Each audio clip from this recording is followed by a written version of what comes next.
Hi, எல்லாருக்கும் வணக்கம். இது வாழைப்பூ புட்டு. ஒரு டைம் செஞ்சு பாருங்கள், திரும்ப திரும்ப செய்வீங்க. கடைசி வரைக்கும் வீடியோவை பாருங்கள், ஈஸியான மெத்தடில் செய்யலாம். வாழைப்பூவை பொடியாக நறுக்கி மஞ்சள் பொடி உப்பு போட்டு கொஞ்சம் வேக வச்சுக்கலாம்.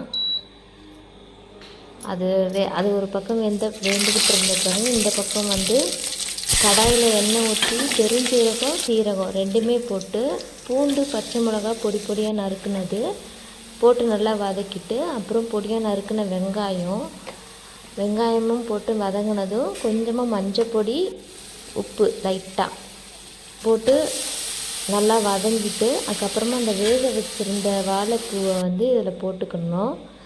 அது போட்டு லைட்டாக தண்ணி விட்டு கொஞ்சம் கொதித்த பிறகு கடலை மாவு சேர்த்துக்கலாம். கடலை மாவு போட்டு நல்லா கடலை மாவு பிரட்டி நல்லா திக்காக கடலை மாவு வேகிற அளவுக்கு நல்லா திக்காக கலந்துக்கிறணும். ஒரு முறை செஞ்சு பாருங்கள், உண்மையாகவே நல்லாயிருக்கும். குழந்தைங்களும் விரும்பி சாப்பிடுவாங்க. வாழைப்பூ உடம்புக்கு நல்லது, அதனால் அடிக்கடிக்கு செஞ்சு கொடுக்கறது நல்லது. அப்புறம் ஒரு தோசைக்கல்லில் நீங்கள் எண்ணெய் விட்டுக்கிட்டு சூடானதும் அடை மாதிரி நம்ம தட்டி திருப்பி போட்டு எடுத்தோம் அப்படின்னா அவ்வளவுதான், வாழைப்பூ புட்டு ரெடி.